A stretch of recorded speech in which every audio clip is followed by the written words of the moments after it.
नमस्कार दोस्तों, आशा की पाठशाला में आप सभी का स्वागत है।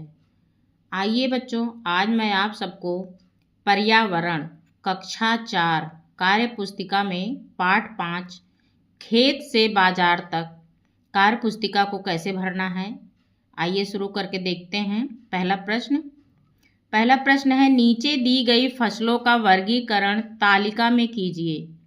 देखिए नीचे दिया गया है, पहला है ज्वार, गेहूं, चना, भिंडी, धान, करेला, मटर, खीरा, बाजरा, सरसों, तरबूज और खरबूज।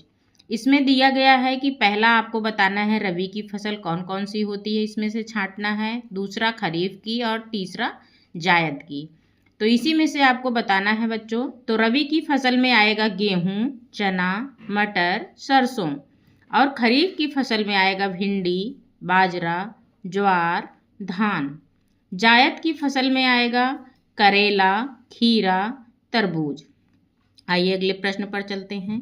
प्रश्न नंबर 2 है, किसी भी फसल को बोने से पहले मिट्टी की जांच करना क्यों आवश्यक है? तो बच्चों इससे पता चलता है कि भूमि में कौन सा पोषक तत्व उपलब्ध है, खेती की उपज अच्छी हो, इसलिए यह आवश्यक है।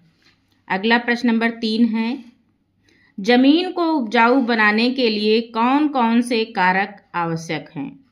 इसमें दिया है 4 ऑप्शन आ, बा, सा और दा।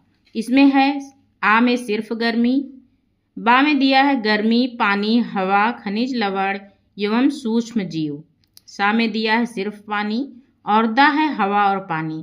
तो इसमें बच्चों बा वाला ऑप्शन सही है, गर्मी, पानी, हवा, खनिज लवण एवं सूक्ष्म जीव। आइए अगले प्रश्न पर चलते हैं। प्रश्न 4 है, खेती करने से पहले मिट्टी को क्यों भुरभुरा बनाया जाता है? मिट्टी को भुरभुरा बनाने के लिए और किन किन साधनों का उपयोग किया जाता है? तो इसमें आपको भरना है बच्चों, अच्छी उपज के लिए बुआई से पहले मिट्टी को भुरभुरा किया जाना आवश्यक है। ट्रैक्टर जिसमें लोहे के दांत बने होते हैं, मानव एवं बैल चालित हल से भी मिट्टी को भुरभुरा किया जाता है। केचुआ भी इसका एक साधन है। आइए अगले प्रश्न पर चलते हैं बच्चों। प्रश्न नंबर 5 है, नीचे बीज से पौधे के उगने के विभिन्न चरणों को दर्शाया गया है, उन चरणों को क्रम से लिखिए। इसमें बच्चों दिया गया है, देखिए ये पहला नंबर पे है, बीज दिख रहा है आपको, तो पहला नंबर ये लिखा जाएगा। दूसरी में ये बीज में अंकुरण निकला हुआ है, तो दूसरा ये होगा।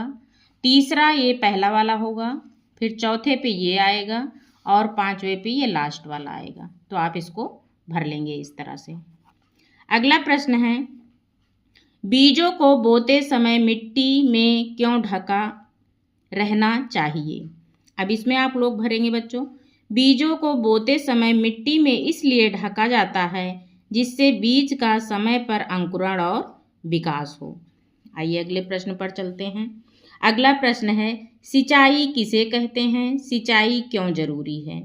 इसमें है सिंचाई का अर्थ है खेतों को पानी देना, यह जमीन को नमी प्रदान करता है, यह उत्पाद के लिए आवश्यक अंग है। इससे खनिज लवणों का अवशोषण, प्रकाश संश्लेषण, वाष्पोत्सर्जन की क्रियाएं संभव होती हैं। आइए अगले प्रश्न पर चलते हैं बच्चों। अगला प्रश्न है, चित्र पहचान कर सिंचाई प्रणाली के नाम एवं उनके बारे में लिखिए। इसमें देखिए पहला चित्र दिया गया है बच्चों, इस चित्र में वर्षा जल को दर्शाया गया है, यह भारत की प्रमुख सिंचाई प्रणाली है। दूसरा चित्र है, इस चित्र में नहर के पानी द्वारा सिंचाई को दर्शाया गया है, जो सिंचाई का महत्वपूर्ण अंग है।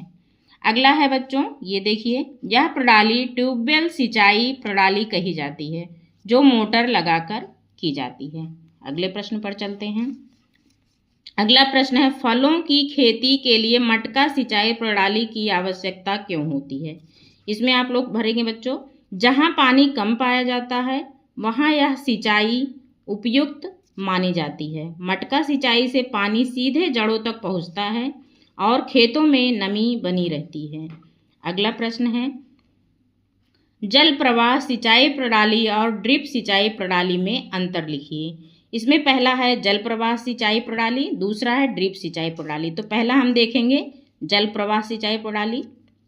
जल प्रवाह सिंचाई प्रणाली वर्षा जल के पूरक के तौर पर पानी की आपूर्ति की तकनीक की व्यवस्था को कहते हैं। अगला है ड्रिप सिंचाई प्रणाली। सिंचाई की वह व्यवस्था जिसमें पौधों की जड़ों में पानी बूंद बूंद करके दिया जाता है, इसे टपक व्यवस्था भी कहते हैं। आइए अगले प्रश्न पर चलते हैं। अगला प्रश्न है बच्चों, उर्वरक खाद किसे कहते हैं? यह कितने प्रकार के होते हैं? तो इसमें आप लोग भरेंगे बच्चों, खाद वह पोषक तत्व है जो पौधों को अधिक से अधिक मात्रा में संतुलित आवश्यक तत्वों को उपलब्ध कराते हैं, जैसे गोबर खाद, कंपोस्ट खाद, हरी खाद, मानव विष्ट, चिड़ियों की बीट एवं कृत्रिम खाद आदि। अगला प्रश्न है, पेड़ पौधों को समय समय पर उर्वरक की आवश्यकता क्यों होती है? इसमें है पौधों की अच्छी वृद्धि के लिए समय समय पर उर्वरक की आवश्यकता होती है, जैसे मानव शरीर की तरह पौधों को भी समय समय पर उचित पोषण की आवश्यकता होती है। अगला प्रश्न है, जीवों के नाम देखकर किसान मित्र और किसान शत्रु में वर्गीकृत करें और कक्षा में चर्चा करें। इसमें है चूहे, सांप, दीमक, टिड्डी, चींटियां, मकड़ी, केंचुआ, कौवा, तोता, भौरा। तो किसान का मित्र केंचुआ को कहा गया और बाकी सब जो है वो किसान के शत्रु हैं, जिसमें चूहा, सांप, दीमक, टिड्डी, चींटियां, मकड़ी, कौवा, तोता और भौरा। आइए अगले प्रश्न पर चलते हैं बच्चों। अगला प्रश्न है, नीचे दिए गए उपकरणों के नाम और उनके कार्य लिखिए। यह जो है बच्चों ऊपर जो चित्र बना हुआ है कल्टीवेटर है। यह जमीन की जुताई की आधुनिक मशीन है। और नीचे है दूसरा चित्र दिया गया है थ्रेशर का। यहाँ फसलों से अनाज और भूसा अलग किया जाता है। अगला प्रश्न है, निम्नलिखित औजारों को पहचान कर उनके नाम और उनके कार्य लिखिए। ये कुल्हाड़ी है, कुल्हाड़ी का चित्र बना हुआ है। ये जो है कटाई का काम करता है। ये है फावड़ा, फावड़ा जो है हम मिट्टी को खोदने का काम करते हैं इससे। हंसिया, जिससे जो है फसलों की कटाई की जाती है। और ये खुरपी है, इससे जो है फसलों की निराई की जाती है। तो बच्चों उम्मीद करती हूँ आपको ये वीडियो पसंद आया होगा। पसंद आया हो तो हमारे चैनल को लाइक, शेयर एंड सब्सक्राइब जरूर करें। Bye bye.